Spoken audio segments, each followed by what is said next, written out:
우리 성경은 요한복음 1장 9절로 18절까지 교독하겠습니다.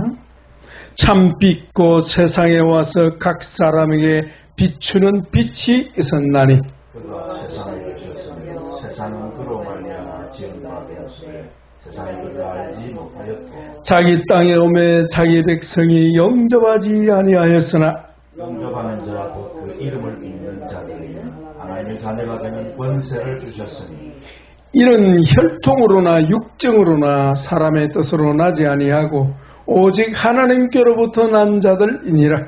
말씀이 육신이 되어 우리 가운데 거하시니 우리가 그의 영광을 보니 아버지의 독생자의 영광이요 은혜와 진리가 충만하더라.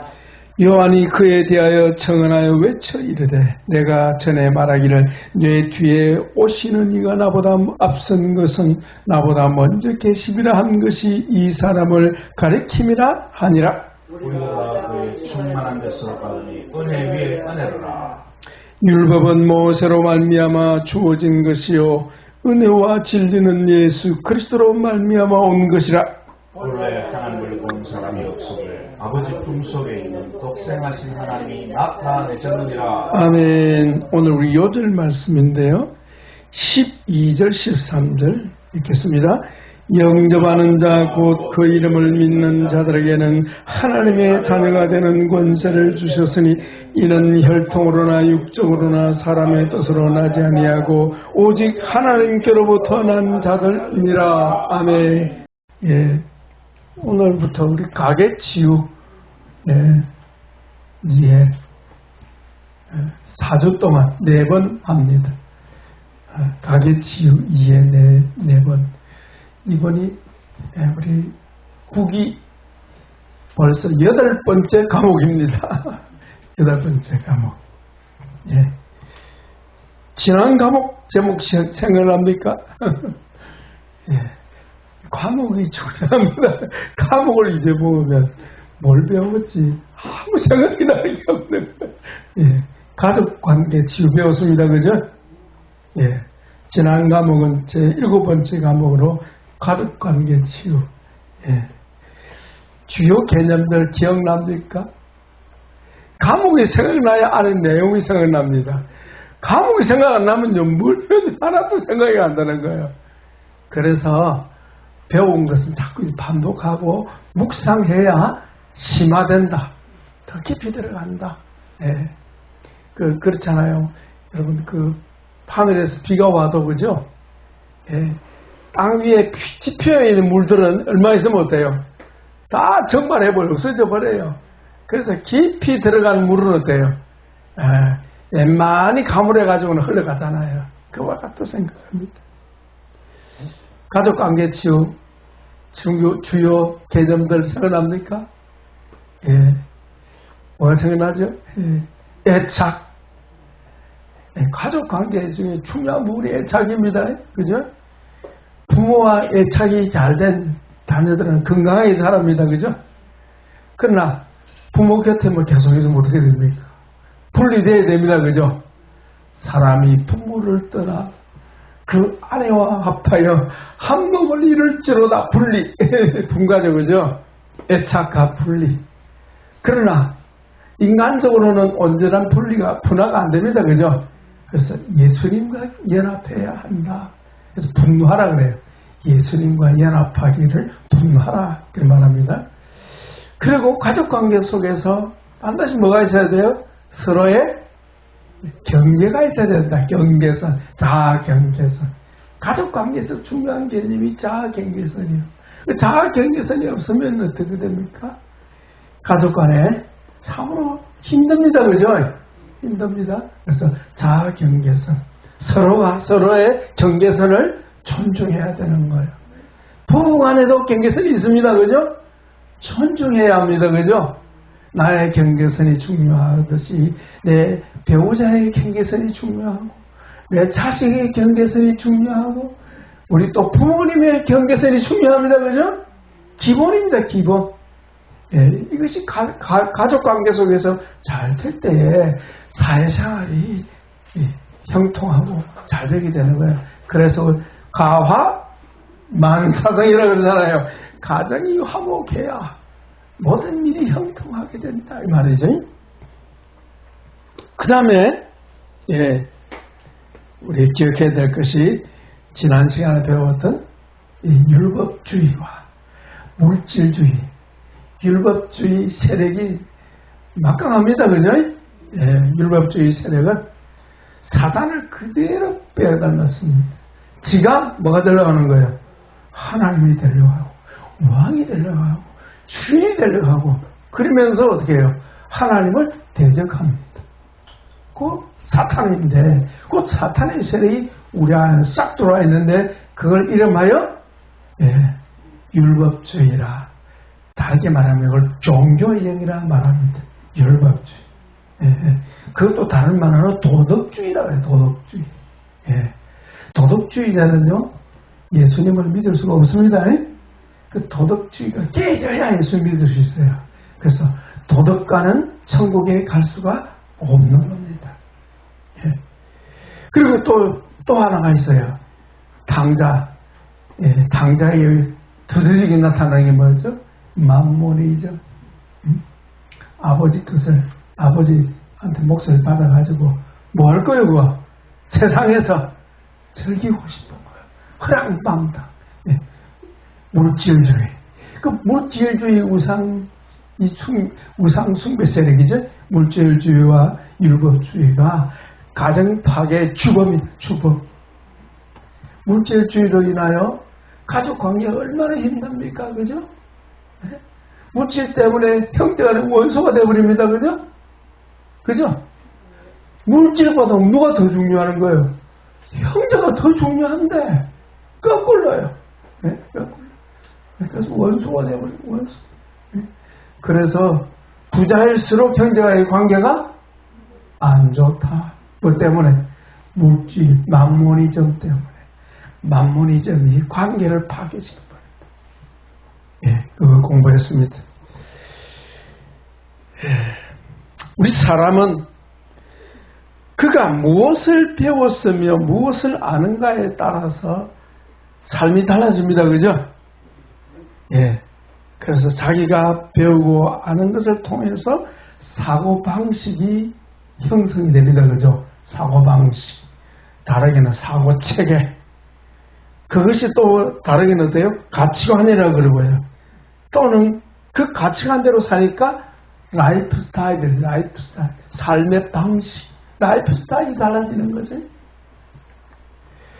우리 그리스도인은 예수님을 알고 예수님을 따라가는 진정한 그리스도인이 되어야 하겠습니다. 그래서 누구든지 사람은 자기가 배우고 아는 것만큼 세상을 보게 됩니다. 세계를 이해하게 됩니다. 자기가 모르는 것은 아무리 봐도 깨달을 수가 없습니다. 그냥 자기가 배우지 않는 것, 경험하지 않은 것, 자기가 모르는 것은 아무리 봐도 깨달을 수가 없어요. 그래서 사람들은 아는 것만큼 어때요? 보인다. 아는 것만큼 보인다는 거죠. 자, 오늘 본문에 우리 제목이 뭐냐? 신자의 중생과 가계치유라는 제목입니다. 신자의 중생과 가계치유인데 오늘 가계치유에 관한 부분이 보입니까? 자, 눈을 크게 뜨고 보십시오. 아는 것만큼 뭐 한다? 보인다. 아는 것만큼 보인다. 오늘 우리 읽은 말씀 가운데 가계치유와 관련된 말씀이 뭐죠? 준비한 주제죠?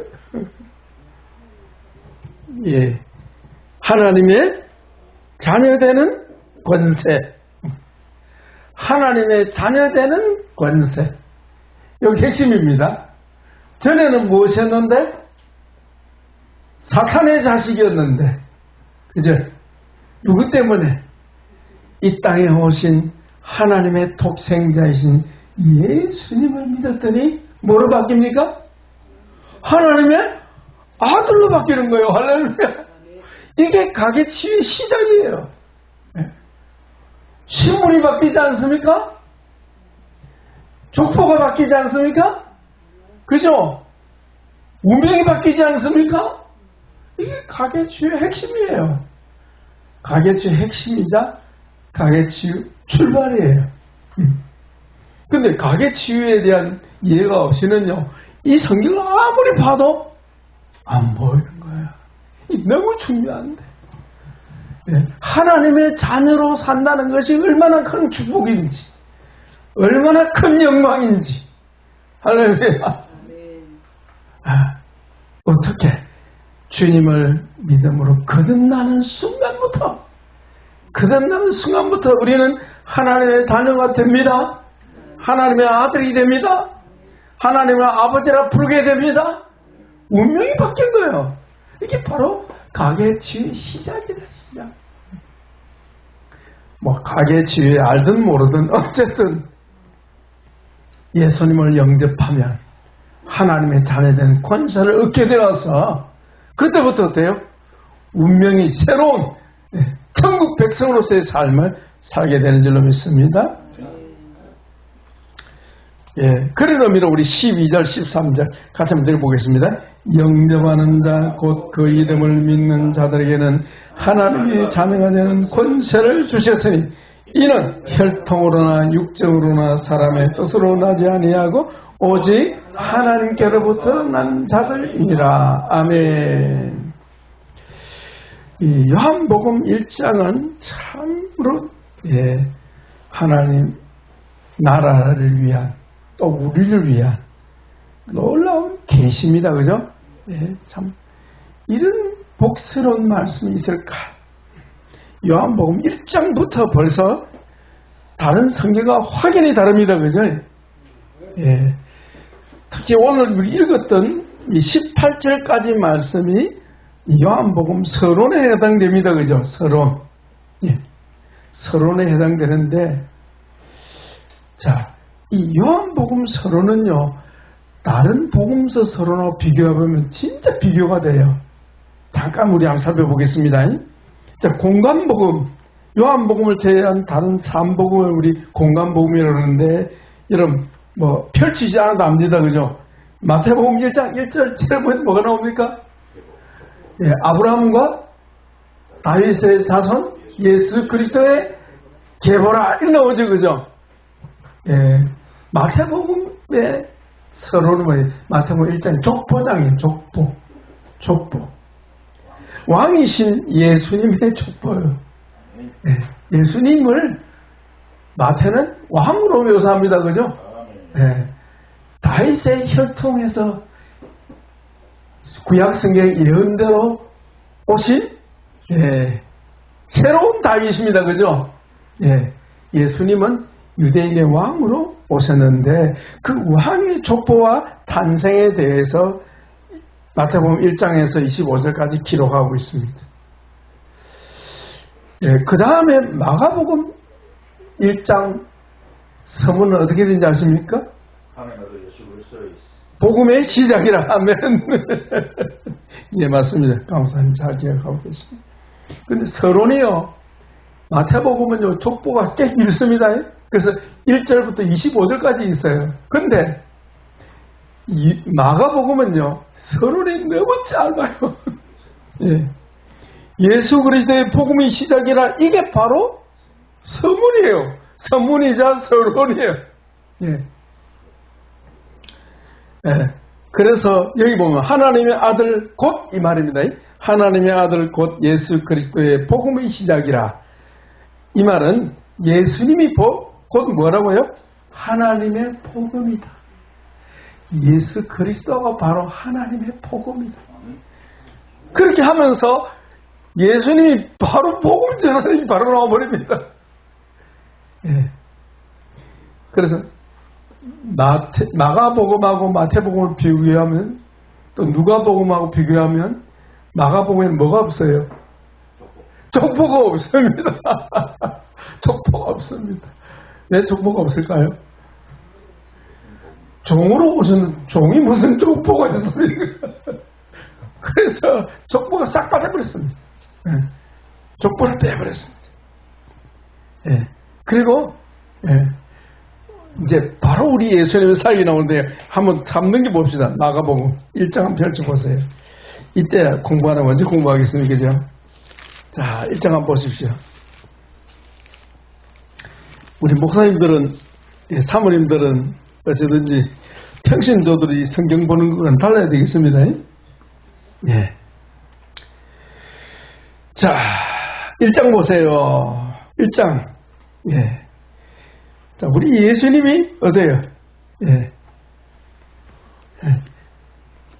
예수님을 앞서서 예수님을 선구자 노릇을 한 사람이 누굽니까? 세례 요한이죠, 그죠?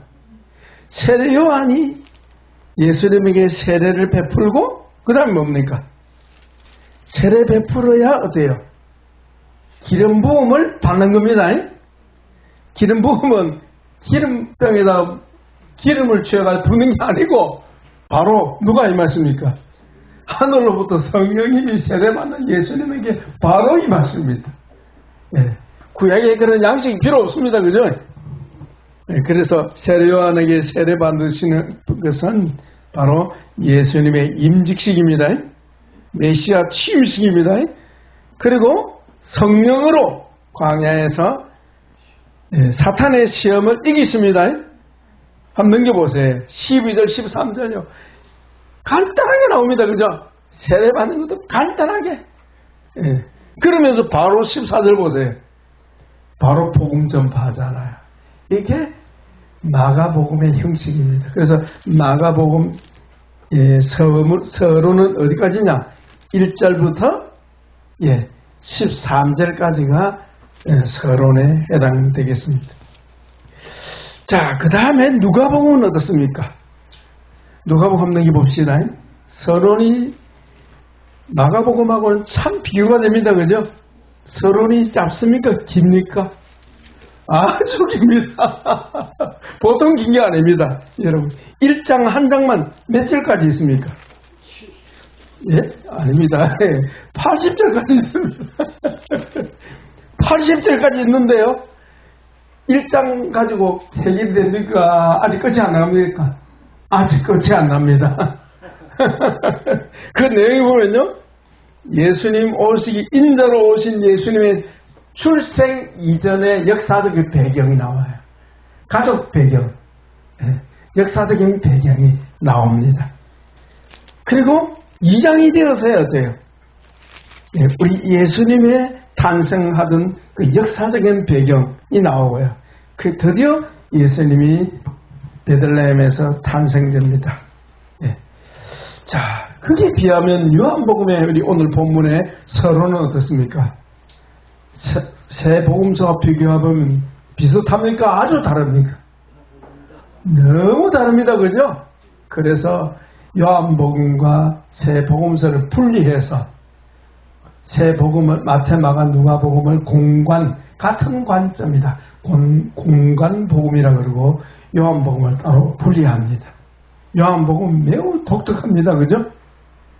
요한복음 서론 부분이 1절부터 18절 말씀입니다. 예.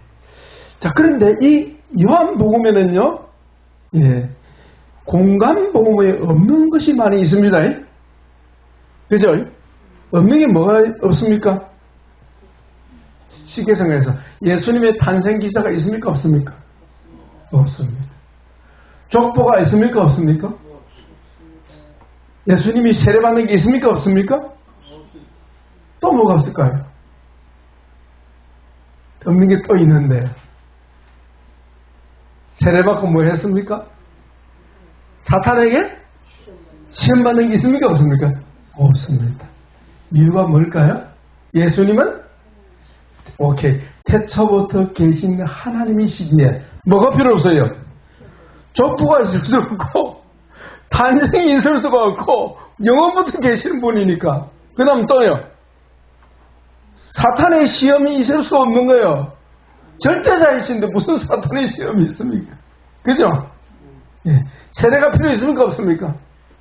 필요 없는 거예요. 그만큼 독특합니다. 자, 근데 사도 요한이 이 요한복음 서론에서 강조하는 것들이 놀랍습니다. 우리 읽은 내용이 얼마 안 되는데요. 이 내용에 보면요, 엄청난 것이 담겨 있습니다. 그 내용에 보니까 예수님의 신성, 신성이 나옵니다. 예수님의 존재는 속성이죠. 속성, 사역이 계시되고 있습니다. 놀랍지 않습니까? 자, 우리 한번 봅시다. 1절 봅시다. 같이 읽습니다. 안 읽었는데요. 시작. 태초에 말씀이 계시니라. 이 말씀이 하나님과 함께 계셨으니 이 말씀은 곧 하나님이시니라. 그게 반복되는 단어가 뭡니까? 예, 또요. 동사는요. 이게 바로 존재입니다. 존재. 요한복음은요, 예수님의 존재를 강조합니다. 그래서 에고 에임이라 그러죠. 에임이 무엇이다. 영어로 말하면 비동사. 예, 존재를 강조합니다. 요한복음 특별히 하나님의 예수님의 존재, 우리의 존재. 그 존재는 항상 뭐와 결부되어 있습니까? 생명하고 결부되어 있다. 존재하는 것은 뭐가 있다? 생명이 있다. 존재하기는 해도 생명이 없는 것은 어때요? 가치가 있는 겁니까? 가치가 없는 겁니까? 가치가 없는 거예요. 그 생명이 어떤 생명인가? 있다가 없어지는 생명이니까 영원한 생명. 영원한 생명. 그래서 예수님의 속성의 영원성이 등장합니다. 그죠? 영원하신, 하나님의 영원하신 주님의 별명이 뭐예요? 말씀. 그래서 예수님은 하나님의 뭡니까? 말씀이라는 뜻은 하나님의 대언자요. 대언자. 아버지를 대신해서 뭐 하시는 분? 말씀하시는 분. 성삼위 하나님의 대언자가 바로 예수님이시다. 말씀이라는 뜻은 그런 하나님의 뜻을 뭐 하는 분? 선포하는 분. 아멘. 선포하는 대로 이루어지는 겁니다. 태초에 말씀이 계시니라 빛이 있으라 하심에 빛이 있었다 그랬잖아요. 창세기 1장에 나옵니다. 그죠? 영원하신 하나님, 그분은 어떤 존재다? 1절에 영원하신 하나님이시다. 그래서 나오잖아요. 1절 읽어봅시다. 태초에 말씀이 계시니라 이 말씀이 하나님과 함께 계셨으니 이 말씀이 곧 하나님이시다. 누가 하나님이라는 겁니까? 이 땅에 오신 예수 그리스도, 그가 바로 영원부터 계신 하나님이시다 하면서 시작되는 거예요. 그래서 요한복음 1장은 창세기 1장하고 같은 거예요. 딱 대조가 되죠? 그 다음에 우리 2절 3절 봅시다. 그가 태초에 하나님과 함께 계셨고 만물이 그로 말미암아 지은 바 되었으니 지은 것이 하나도 그가 없이는 된 것이 없느니라. 주님의 사역이 나오죠. 사역. 무슨 사역? 예수님은 누구예요? 창조주요. 10절에도 나옵니다. 같이 읽습니다. 그가 세상에 계셨으며 세상은 그로 말미암아 지은 바 되었으되 세상이 그를 알지 못하더라. 예. 세상을 창조하신 창조주. 그 다음에 4절 보십시오. 같이 읽습니다. 그 안에 생명이 있었으니 이 생명은 사람들의 빛이다. 예. 이 생명은, 이 말은 예수님은 이 말입니다. 이 생명, 그 생명은, 예수님은 사람들의 빛이다. 나는 세상의 빛이다 그랬잖아요. 그 뜻입니다. 예. 빛은 무슨 빛입니까? 예, 생명을 빛이다. 무슨 생명? 살리는 빛이다. 살리는 빛이다. 죽은 자를 살리는 빛이다. 예. 죽은 자에게 생명을 불어넣는 빛이다. 9절에는 또 뭐라 말씀합니까? 같이 읽습니다. 참빛 곧 세상에 와서 각 사람에게 비추는 빛이 있었나니 거기서 빛은 무슨 빛입니까? 참빛. 번역을 참이라고 번역했는데 뭐 틀린 거 아닌데 여기는 진리라고 번역해야 맞습니다. 그는 예수님은 어떤 분이야? 진리의 빛이시다. 이 말은 진리를 비추는 빛이시다. 아멘. 진리의 빛. 진리의 빛. 자, 은혜와 진리가 충만하다고 그랬죠. 14절에. 예? 한번 읽어봅시다. 말씀이 육신이 되어 우리 가운데 거하심에 우리가 그의 영광을 보니 아버지의 독생자의 영광이요 은혜와 진리가 충만하다. 그 진리가 앞에 있는 참호 같은 단어예요. 진리의 빛. 예수님은 예수님은 진리의 빛이시다. 은혜의 빛이시다. 생명의 빛이시다. 그러니까 이 짧은 내용 속에 이렇게 많은 내용이 담겨져 있고요. 그리고 사람들의 빛이다. 이 말은 세상의 빛이다. 그래서 10절에 보면 보세요. 그 사람을 뭐라고 지칭하고 있습니까? 세상이라. 같이 읽습니다. 그가 세상에 계셨으며 세상 그로 말미암아 지음받았을 때 세상이 그를, 이 세상은 말은 세상에 있는 사람들이 누구를 모르더라? 예수님을 모르더라. 우리 조상들이 예수님을 몰랐습니다. 그죠? 예수님 몰랐습니다. 그죠? 그런데 그 생명의 빛이신 주님이 우리 각 개인에게 찾아오셔서 그 빛을 비추어 주시고 거듭나게 하셨습니다. 그 빛을 우리는 이름하여 복음이라 합니다. 복음, 복된 소식. 그 다음에 14절에 보면 우리 주님에게는 무엇이 충만하더라? 은혜와 진리가 충만한데 그분은 아버지의 독생자이시더라. 아버지의 독생자. 18절에 나오죠? 같이 있습니다. 본래 하나님을 본 사람이 없어되 아버지 품속에 계신 독생하신 하나님이 나타내셨느니라. 아버지는 성부 하나님을 가리킵니다. 그죠? 하나님을 본 자가 없었는데, 그런데 그 하나님의 품속에 계신 독생하신 홀로 있는 아들이신 그분이 나타내셨다. 언제 나타나신 겁니까? 이 세상에 육신을 입고 오시기 전에 구약시대에 나타나셨다 이 말입니다. 구약시대에 나타나셨다. 아멘. 자기 백성을 만나주셨습니다. 자, 오늘 우리 제목이 이제 서론 너무 기괴하다 보니까 제목을 잊어먹었는데, 그죠? 신자의 중생과 가게치유. 신자의 중생과 가게치유가 너무나 중요한 관계가 있다는 거예요. 신자가 중생될 때 가게치유가 시작됐다. 아멘. 그게 요지입니다, 오늘. 자, 우리가 처음 예수 믿을 때, 주님을 영접하여 거듭날 때, 그때부터 뭐요? 우리 안에 뭐가 시작됐다? 가게치유가 시작됐고 운명이 벌써 바뀌어버렸다. 아멘. 그래서 거듭남이 너무 중요한 거예요. 그래서 아까 제가 말씀드릴 때 요한복음은 존재를 중히 여긴다. 존재. 그 존재는 생명과 관련되어 있습니다. 그죠? 그래서 사복음서 가운데 신자의 거듭남에 관하여 다루는 성경은 뭐밖에 없다? 요한복음밖에 없다. 요한복음 그런 면에서 아주 독특한 거예요. 이 존재를 귀히 여기는 거예요.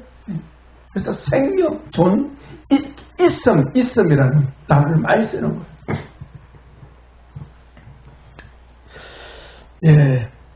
사도 요한은 다른 사도들과 달리 신자의 중생의 비밀을 다루고 있습니다. 따라서 중생의 비밀. 이 중생의 비밀을 다르게 말하면 구원의 비밀과 같습니다. 구원의 비밀. 또는요, 영생의 비밀. 같은 말이에요. 한번 따라해 보실까요? 중생의 비밀, 구원의 비밀, 영생의 비밀. 같습니다. 그래서 우리가 구원에 대하여 논하려고 하면 반드시 다뤄야 되는 성경이 뭐죠? 요한복음인 거예요. 요한복음을 제껴두고 구원을 다루면 큰일 나는 거예요. 왜? 구원에 관한 모든 비밀이 이 요한복음에 다 담겨져 있는 겁니다. 물론 다른 성경도 있습니다만 특히 중생의 비밀이 오늘 본문에 나오잖아요. 너무나 잘 알고 있습니다. 12절 13절 보십시오. 영접하는 자, 곧 그 이름을 믿는 자들에게는 하나님의 자녀가 되는 권세를 주셨으니 이는 혈통으로나 육적으로나 사람의 뜻으로 나지 아니하고 오직 하나님께로부터 난 자들이니라. 하나님께로 난 사람은 어때요? 예수님을 영접하게 되어 있다. 누가 예수님을 영접하는 거? 예수님을 영접하는 일이 쉽습니까? 참 어렵습니까? 어려운지 쉬운지 전도해보면 아는 거예요. 그냥 온갖 말을 다 동원해가지고 마치 뭐예요?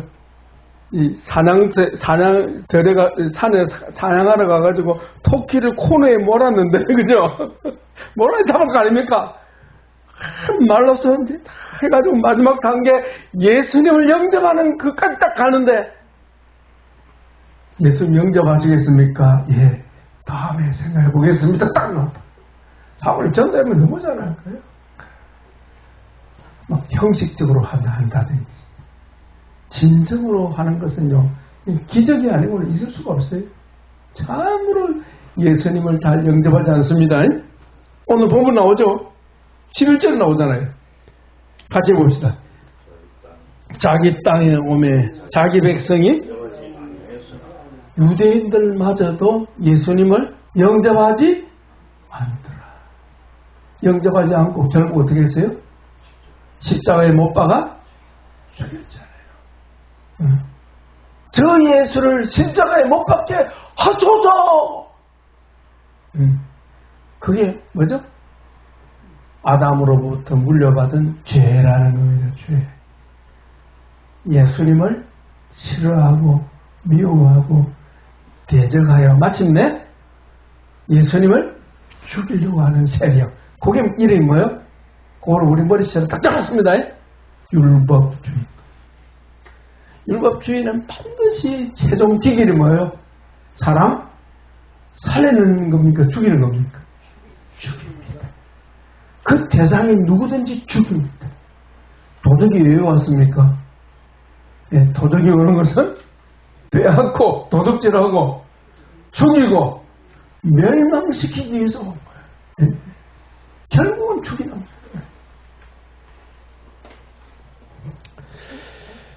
자, 12절에서는 그리스도를 믿음으로 영접하는 자가 바로 하나님의 자녀되는 권세를 얻는다 이랬는데요. 예. 여기서 빛으로 오신 주님을 어때요? 영접하는 것. 빛으로 오신 주님을 영접하면 어떻게 됩니까? 그 빛이 어디로 들어갑니까? 만문을 열고 창을 활짝 열어 제치면 빛이 그 방 안으로 집 안으로 들어가듯이 생명의 빛이 들어와가지고 돼요. 죽은 영혼을 살리십니다. 살립니다. 그죠? 그것이 중생 거듭남이라 그렇게 말합니다. 예. 근데 3장에서는 또 설명을 또 이 거듭남에 대해서 주님이 구체적으로 또 설명합니다. 3장 한번 넘겨보십시오. 3절부터 우리 6절까지 같이 읽어봅시다. 요한복음 참 독특합니다. 3절 예, 부터 6절 시작. 예수께서 대답하여 이르시되 진실로 진실로 내게 이르노니 사람이 거듭나지 아니하면 하나님 나라를 볼 수 없느니라. 니고데모 이르되 사람이 늙으면 어떻게 날 수 있사옵나이까? 두 번째 모태로 들어갔다 날 수 있사옵나이까? 예수께서 대답하시되 진실로 진실로 내게 이르노니 사람이 물과 성령으로 나지 아니하면 하나님 나라에 들어갈 수 없느니라. 육으로 난 것은 육이요 영으로 난 것은 영이다. 아멘. 자, 3장에 니고데모에게 주님이 어때요? 예, 거듭남의 비밀을 말씀하는데 예, 사람이 어떻게 거듭난다고요? 거듭나지 아니하면 아무도 뭐 할 수 없다? 하나님 나라의 천국에 들어갈 수도 없고 볼 수도 없다. 그러나 거듭나면 하나님 나라를 볼 수도 있고 아멘. 하나님 나라에 들어갑니다. 예, 들어간다는 건 뭐예요? 천국에 들어간다는 말은 하나님께 속한 자가 된다는 말입니다. 하나님께 속한 자가 되고 그 다음에 본다는 건 뭐예요? 경험한다. 체험한다. 어디서? 이 세상에서도 하나님 나라를 체험하게 될 줄 믿습니다. 체험한다. 우리가 하나님 나라를 풍성하게 체험해야 되겠습니다. 그게 바로 우리가 가계 치유받는 목적이에요. 우리가 치유받는 목적이 풍성한 하나님의 나라를 이 땅에서 경험하기 위해서입니다. 네, 오늘 홍 목사님 발표한 내용 속에 들어가잖아요. 왜 가계 치유받아야 되는데? 하나님 나라를 풍성히 경험하기 위해서 치유받는 거예요. 자, 근데 오늘 거기 요한복음 3장에 보면 어떻게 거듭난다고요? 물과 사람이 물과 성령으로, 예, 물과 성령으로 되어 있는데요. 예, 이 물이 무엇이냐에 대해서 학자들마다 뭐 또 주장이 여러 가지입니다만은 저는 이것이 복음이라고 생각합니다. 복음. 자, 복음인 것을 에베소서 1장 13절 한번 찾아보십시오. 적어놓으시고 에베소서 1장 13절에 보면 바울이 증거하는 말씀이 있습니다.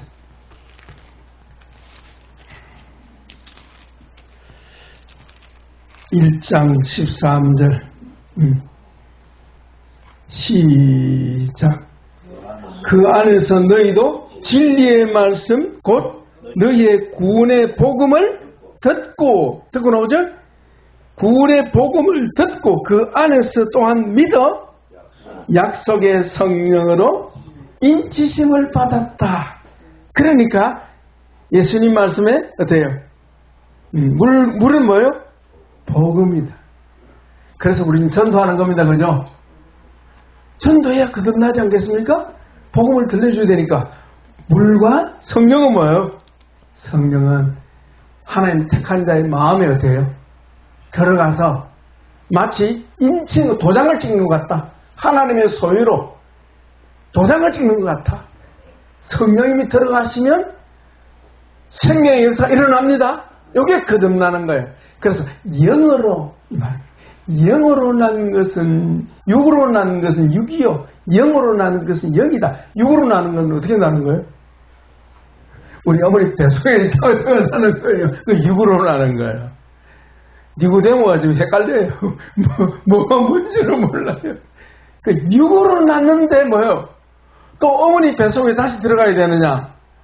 그게 아니고, 네가 어찌 유대인의 서성으로 성성으로서 일을 알지 못하느냐? 영으로 나는 거다. 니고데모야. 영으로 나는 거다. 영으로. 성령으로. 성령의 역사로 났는데 우리 영이 거듭나는 줄 믿습니다. 그게 중생이에요. 중생. 자, 이렇게 중생하게 되면 이제 하나님의 자녀가 됩니다. 그죠? 예. 자녀가 되면 어때요? 주님을 영접하는 그 순간에 하나님의 영이신, 양자의 영이신 성령님, 아들의 영이신 성령님이십니다. 따라서 아들의 영, 양자의 영, 성령님의 별명이에요. 아들의 영이신, 예수님의 영이신 성령님이 우리 안에 들어오시면 우리가 어떻게 돼요? 거듭나면서 우리가 뭐가 되어버립니까? 아들이 되어버린다 이 말이에요. 아멘. 아들이 되어버린다 우리가. 그래서 성령님이 들어오시면 양자의 영을 받았으므로 우리가 하나님을 뭐라 부른다? 아빠, 아버지, 아빠라고 부른다 이 말이에요. 네. 그게 바로 족보가 바뀌는 거다. 할렐루야. 홍 목사님 길을 가는데 지나가는 청년이 아버지 형 어떻게 돼요? 이 자식 미쳤나 이 자식. 이 누구네 자식아? 아무 관계없어요. 그죠? 근데 성경은 뭐라 말씀합니까? 예수님이 제자들을 보고 하늘에 계신 우리 아버지라 불러라. 너희 아버지야. 내가 아버지라 부르듯이 너희도 아버지라 불러라. 가르쳐 주시는데 제자들이 처음에는 잘 못 불렀는데 성령님 역사하니까 어때요? 아버지 부르는 게 너무 자연스럽잖아요. 우리 조사모님 오랜만에 보게 되니 반가운데 기도하실 때 아버지 몇 번 부르는지 한번 체크해 보십시오. 참 요즘 나오는 짝깍짝깍 하는 게 있대요. 아버지 짝깍, 아버지 짝깍. 도대체 기도할 때 아버지 몇 번 부르나 한번 체크해 보세요. 아마 수백 번 안 부르겠나. 그죠? 인간 같으면 돼. 야, 이 자식이 좀 귀찮다. 아이, 진짜 뭐 자꾸 아버지를 부르냐. 한 번만 부르면 돼. 이럴 겁니다. 그죠? 근데 우리 아버지는 어때요? 부르면서 좋아하시는 거야. 맞다, 내 아들아. 맞다 하는 적이 있어요. 진짜 아버지니까. 아멘. 왜 우리가 하나님을 아버지라 부르게 됩니까? 바울이 로마서 8장에서 말씀하고 있으면 찾아봅시다. 이유가 있다. 이유가 있다. 그냥 되는 게 아니고, 예. 8장 14절, 15절, 16절, 네. 한번 읽어봅시다. 17절까지 하나님의 상속까지 나옵니다. 자, 14절 시작. 무릇 하나님의 영으로 인도함을 받는 사람은 곧 하나님의 아들이라. 너희는 다시 무서워하는 종의 영을 받지 아니하고 양자의 영을 받았으므로 우리가 아빠 아버지라 부르짖느니라. 성령의 친히 우리의 영과 더불어 우리가 하나님의 자녀인 것을 증언하시나니. 자녀이면 또한 상속자, 하나님의 상속자요 그리스도와 함께하는 상속자니 우리가 그와 함께 영광을 받기 위하여 고난도 함께 받아야 할 것입니다. 아멘. 자, 양자의 영, 아들의 영이신 성령님이 우리 안에 거하시기 때문에 성령님이 우리로 하여금 하나님을 아버지라, 아빠라 부르게 하셔서 우리가 하나님을 아빠라 부르기에 우리 하나님은 기뻐하시는 줄로 믿습니다. 예, 그것은 바로 성령님이 우리 안에 들어오셔서 우리를 아들로 변화시킨 거예요. 아멘. 우리의 존재를 변화시키는 거예요. 그게 바로 가계치유의 시작이다. 아멘. 우리의 육신의 조상의 족보는 중요하지 않아요. 우리는 예수님의 족보가 중요한 거예요. 아멘. 예. 우리는 예수님의 직계 자손입니다. 아멘. 예. 그래서 우리에게는 새로운 족보가 생기게 된 겁니다. 그래서 이 특별히 요한복음에는요, 우리가 예수님의 아들됨을 많이 강조하잖아요. 그죠? 그와 함께 우리가 하나님의 아들된 것도 너무 중요하게 다루더라 보니까요. 우리 성경 한번 읽고 우리 마무리하겠습니다. 요한복음 20장 17절 보십시오. 요한복음의 특징입니다. 우리를 자녀로 삼으셨는데요. 예수님을 영접하는 우리를 자녀로 삼으셨는데요. 예. 부활하신 주님께서 마리아에게 하신 말씀하면 20장 17절 놀라운 말씀이 나와 있습니다. 찾으셨습니까? 17절 20장 12절 예수께서 이르시되 나를 붙들지 말라 내가 아직 아버지께로 올라가지 아니하였노라. 너는 내 형제에게 가서 내가 내 아버지 곧 너희 아버지 내 하나님 곧 너희 아버지 하나님께로 올라간다라 하시니. 자 보세요. 예수님이 제자들을 향하여 뭐라 그럽니까? My brother. 중요한 거예요. 부활하신 주님이 우리를 위한 구속 역사를 이루셨습니다. 그죠? 승리하셨습니다. 그죠? 끝났습니다. 그죠? 그러면서 막달라 마리아에게 제자들에게 전화를 하면서 뭐라 합니까? 내 형제에게, 내 형제들에게. 제자가 아니에요. 이제는 형제들이야. 아멘. 아버지 하나님이 계시고 우리는 예수님과 함께하는 하나님의 아들들이 되어버린 거야. 아멘. 물론 주님은 진짜 너희 아들이죠. 우리는 양자예요. 그죠? 그러나 아들이에요. 아멘. 그 다음 보세요. 내가 내 아버지. 와, 뭐 당연히 하나님은 예수님께 아버지죠. 그죠? 그러나 그 다음 보세요. 너희 아버지. 와, 예수님과 우리를 뭐로 여긴다? 동격으로 여기는 거예요. 이게 성도의 영광이에요. 이게 가계 치유의 결과예요. 아멘. 이런 영광스러운 자리에 우리가 이르게 되는 거예요. 누구 덕분입니까? 주님의 공로로, 또 성령님이 우리 안에 아들의 영으로 와 계시기에 하나님은 아버지라 부르고요. 우리는 아들의 권세를 이 땅에 누려야 되겠습니다. 아멘. 예. 내 아버지, 너희 아버지. 믿으십니까? 제대로 믿어야 되는 게 가게 치유받은 거예요. 이게 반절 믿어지면 치유도 받아야 돼요. 완전히 믿어야 아들의 권세를 누리지 않겠습니까? 완전히 안 믿어지면 아직까지 우리 속에 고아 심리가 남아있는 거예요. 고아의 마음. 아버지, 난 아직도 고아입니까? 저 같으면 그래 살아 이 자식아. 이럴 텐데 아들아 그래 네 마음 안다. 그러실 거예요. 그죠? 옛날에 이 말씀 이해가 안 됐어요. 주님 왜 이런 말씀 하실까? 내 아버지, 너희 아버지, 내 형제들에게 이걸 제자들을 보고 그 말씀 많은 제자를 보고 내 형제들이 이게 뭔데요? 바로 예수님을 구주로 믿는 그 순간에 우리 안에 성령님이 들어오셔서 우리를 하나님의 아들로 인치신 줄 믿습니다. 이것이 바로 가게치유의 시작이에요. 가게치유 한번 받으면 무슨 또 시작이냐? 문제는 영적 지식의 문제야. 우리가 아멘하지만은 그 믿음에는 뭐가 없어요? 구체성이 없는 거예요. 뭐가 없기 때문에? 지식이 없기 때문에. 진리의 지식이 없기 때문에 하나님의 아들, 하나님의 자녀로 이 땅에 권세를 누리는 게 뭔지에 대한 구체적인 지식이 없기 때문에 어때요? 오늘도 우리가 그 지식을 배우기 위해서 모인 줄 믿습니다.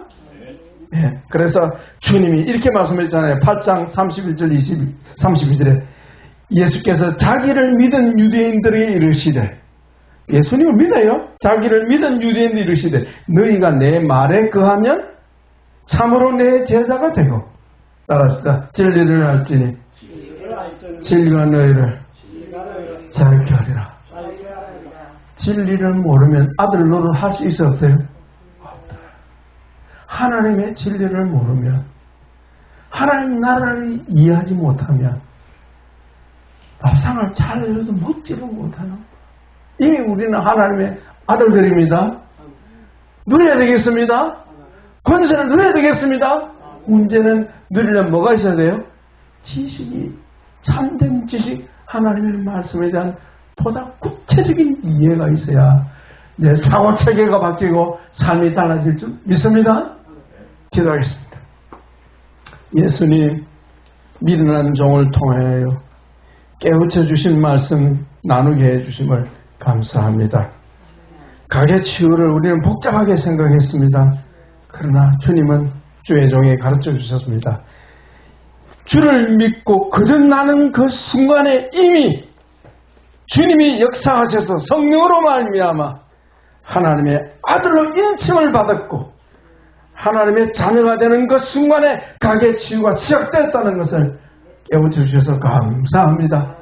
오늘도 치유의 말씀 나눌 때에 성령님이 역사하게 해주셔서 하나님 나라의 비밀에 대하여 구체적으로 알 수 있도록 가르쳐 주시고 그 진리의 말씀 따라 치유되고 회복되어서 하나님의 아들의 권세를 이 땅에서 예수님 전에 누리도록 역사하여 주옵소서. 감사합니다. 주님 영광 받으시옵소서. 우리 주 예수님의 이름으로 기도합니다. 아멘. 박수로 주님 영광입니다.